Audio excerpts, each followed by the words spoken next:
Hello বন্ধুরা, welcome back to Priyanka Jaju blog. তো কেমন আছো সবাই? আশা করি সবাই খুব ভালো আছো, আমিও ভালো আছি আর সবসময় ভালো থাকবে।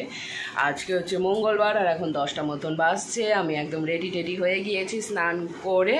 তো দেখতেই পাচ্ছ যাবো হচ্ছে একটা জায়গায়। তো কোথায় যাব সেটা তো তোমাদের দেখাবোই। আর পুচনের আজকে স্কুল ছিল না, কিন্তু হঠাৎ করে জানতে পারলাম, ওদের গাড়ি কাকু ফোন করে বললো ওদের রুটিনে কিছু চেঞ্জ হবে। পরীক্ষার রুটিন তো দিয়ে দিয়েছে 1 তারিখ থেকে, কিন্তু রুটিনে কিছু চেঞ্জ হবে, তার জন্য আজকে ডেকেছে।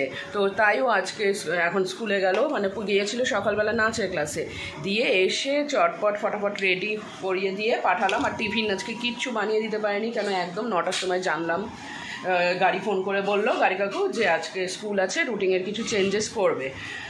তো সেই মতন এবার পাঠালাম, দিয়ে ওকে টাকা দিয়ে দিলাম যে আজকে তুই কেক বিস্কুট কিছু কিনে নিস, কারণ আজকে আর আমি এখন এই মুহূর্তে টিফিন বানাতে আর পারিনি। তাও ভাতটাই বসলো 9টার পরে, যেহেতু ওর স্কুল নাই, আমার অফিস নাই আজকে লাস্ট মঙ্গলবার হয়েও, তো তার জন্য এবার রান্নাবান্না দেরিতেই হবে। কিন্তু ভাতটা তখন সেই মুহূর্তে কুকারে সিদ্ধ ভাত করে খাইয়ে দাইয়ে ওকে পাঠানো হলো, এইমাত্র বেরোলো। এবার আমিও রেডি হয়েছি, আমি যাব হচ্ছে মন্দিরে পুজো দিতে, হনুমানজির মন্দিরে। তো এইবার চলো তাহলে যাই, আমার সাথে সাথে তোমাদেরকেও মন্দির দর্শন করাবো আজকে।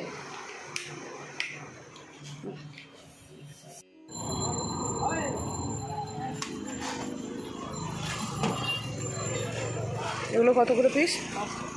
এটাও 5টা, এটা আলাদা জায়গায় দেবা।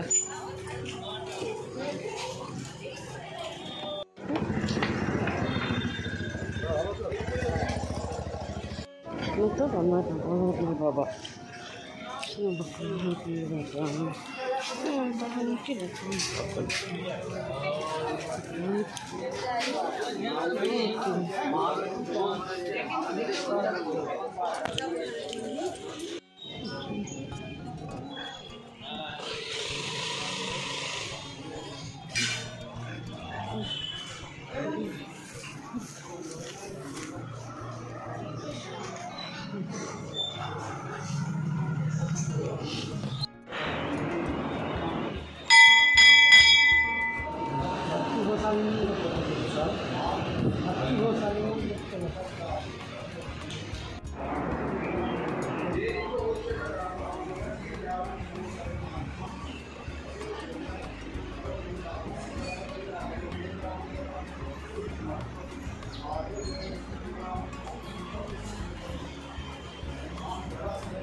চলে যাবো।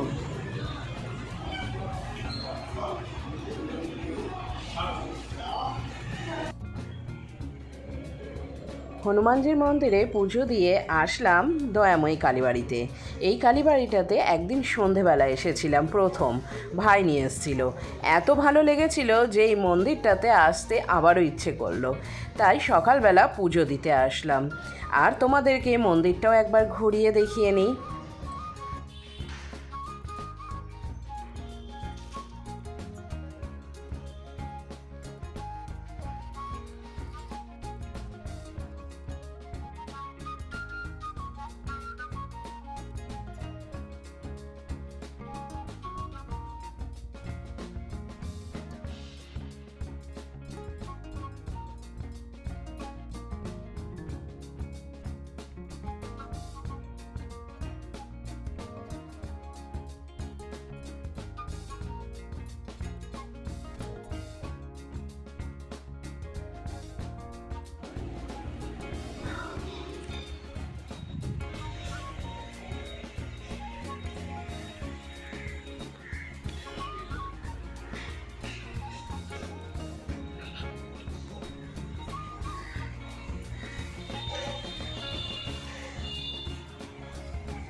রেখে দেবো নাকি?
বাড়িতে ঢুকলাম, ফ্রেশ হলাম, ফ্রেশ হয়ে একটু মুখ টুক ধুয়ে শুলাম বলছি বসলাম আর কি, শোবো এবার একটু। তো চলো তাহলে আজকের ব্লগটা এখানেই শেষ করছি। সবাই খুব ভালো থেকো, সুস্থ থেকো। আজকের মতন টাটা। আর কেমন লাগলো মন্দির দুটো অবশ্যই কমেন্ট করে জানিও।